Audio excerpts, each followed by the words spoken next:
Welcome to the Parenting Brief. I'm your host, Jessica Stewart Gonzalez, an Arizona working mom and program director for the Maternal, Infant, and Early Childhood Home Visiting Program at the Arizona Department of Health Services. Being a mom is a tough job, but I know you'll agree with me that it's also the best job you can have.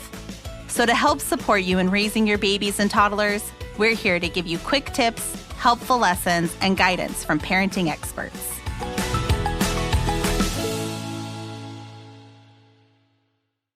We're so glad you're here to join us for another episode of the Parenting Brief. On this week's episode, we're talking about exercise. For your baby, that is. One of the best things you can do to help your baby develop their motor skills is to make sure they get their tummy time. Placing your baby on their stomach while they're awake can kickstart those motor skills and strengthen their muscles so they can progress to crawling and walking. Tummy time is super important for their little bodies to stay healthy. But for some babies, they don't think it's that much fun, and they will tell you that loudly. If you struggle to make tummy time fun for your kiddos, don't worry. We have tips and tricks for you up next.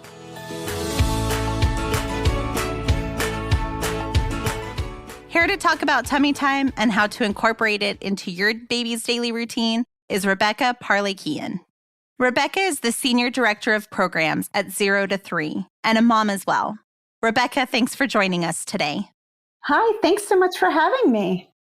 This is such an important topic. I know with both of my kiddos, tummy time felt like a chore sometimes. So I'm really excited to hear how we can help parents along the way and how important it is. So can you just start by explaining what tummy time is and why it's such an important part of developing motor skills?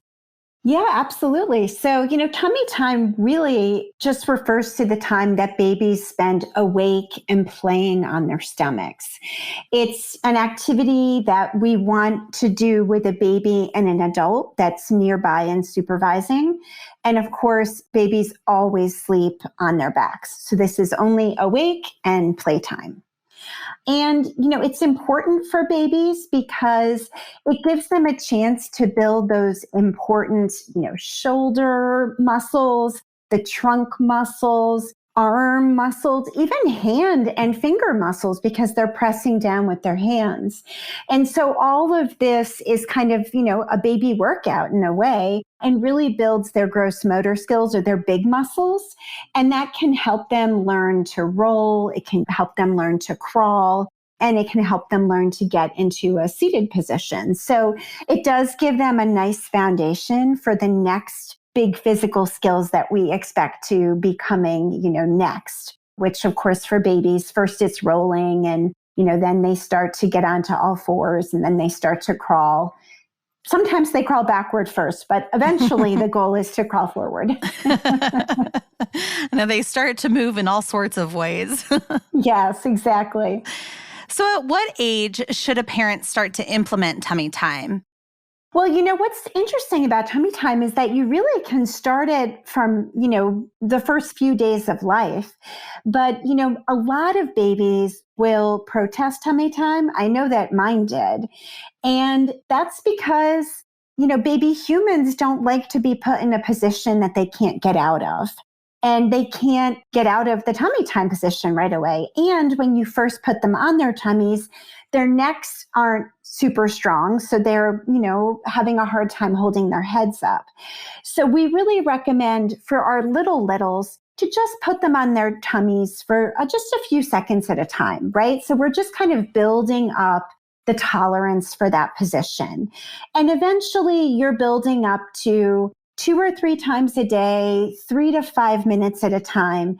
And eventually they're spending up to about 30 minutes in tummy time across the day, not necessarily all at one time.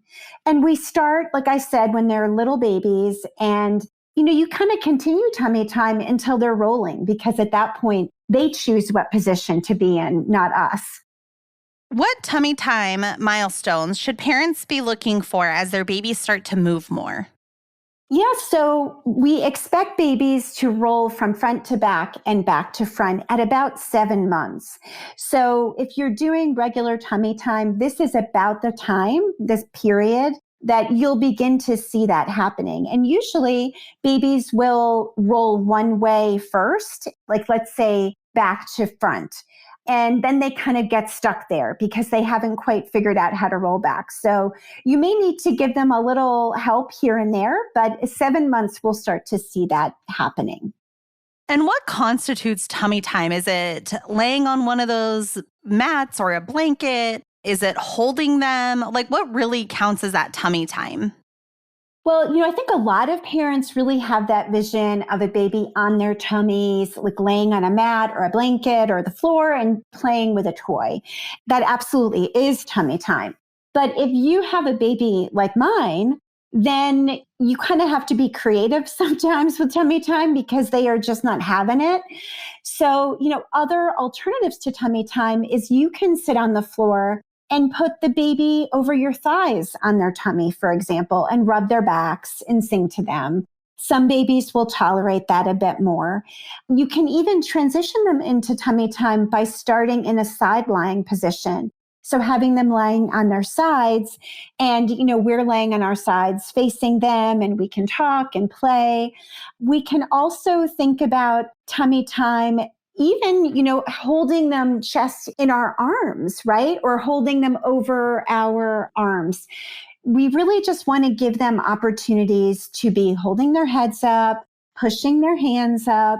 So, for babies who really do protest or for very young babies, we can kind of experiment. And then as they, experiment with these alternate positions. And then as they get stronger and more confident, then we can do the traditional tummy time on their tummies. We can lay a book out in front of them and share a story together in tummy time. We can put an interesting toy, just out of reach in tummy time to give them a motivation to wiggle forward. We can, put them on their tummies and blow bubbles if they like bubbles. There's a lot of ways we can think about making this position fun, again, for those short, 3 to 5 minutes at a time. I think one of the really important things that you've been talking about is how that tummy time really is interactive with mom or dad or caregiver, whoever that may be, that it's not just about putting baby down on their tummy and walking away so that you can get something else done. This is really that interactive time, an opportunity in addition to the tummy time and the really important developmental skills that is taking place, but also such a great opportunity to bond and talk, get in some of that early literacy and language skills while you're also doing that tummy time, but that it's really that interactive component. Yeah. And I think the other way to approach tummy time is kind of building it into daily routines, right? Because like all of us are so busy. It's just like, how can we, add a little tummy time to things we're already doing? So, one thing I would do with my kids when we were doing tummy time is like when I had them on the changing table, before I picked them up off the changing table, I will just roll them over onto their tummies for like 30 seconds on the changing table. So it was kind of like just this short little dose of tummy time, after diapering. And how many times do we diaper a day? Like approximately 6 million, right? And it's the same thing, when I would get them out of the bath, we had like a fuzzy bath mat on our kitchen floor. I would put their towel over that. And then when I got them out of the bath, I would put them on their tummies for like 30 seconds again while I dried their backs and the back of their legs. So again, it was just this routine we already had that I was adding tummy time into. So we've talked a bit about the benefits and the purpose of that tummy time. What are some challenges if babies aren't given the opportunity to build those skills? Well, I think one of the primary challenges that's been established by the research is the plagiocephaly, like, having the flat back of the head from spending so much time on their backs. And of course, that's not a long-term issue. It can be easily remediated. But I think that's sort of the primary thing that we see. We also, see that children who have more tummy time did roll and crawl earlier than babies who were given less tummy time. But these weren't long-term concerns. So it's not like, babies who didn't have as much tummy time never learned to sit up or crawl or walk. I mean, they absolutely did. It's just we're seeing that babies who have the opportunity to build these muscles and build this coordination on the early side regularly over time, they master those milestones a bit earlier compared to other babies. Great. Well, thank you so much for your time today, Rebecca. And thank you for all of the helpful advice. Anytime. Thanks for having me.